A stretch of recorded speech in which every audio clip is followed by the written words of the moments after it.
sono canti magnifici, sono spumosi. Chi c'è che sta studiando questi canti? La bellezza è tutto, è l'accordo,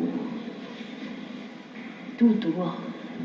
E se tu fai un paragone tra la polifonia nostale e la polifonia greca, chi c'è appresso a te?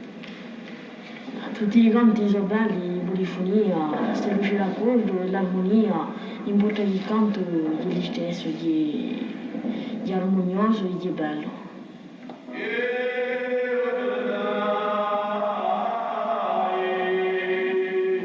E l'armonia gore con madrigale a scuola e canto di vorelli, si delli chi so avuto un nome di nostra polifonia, ma si terzi scontri che hanno gustato una manata di milioni, non hanno mica avuto un successo popolare a spettacolo.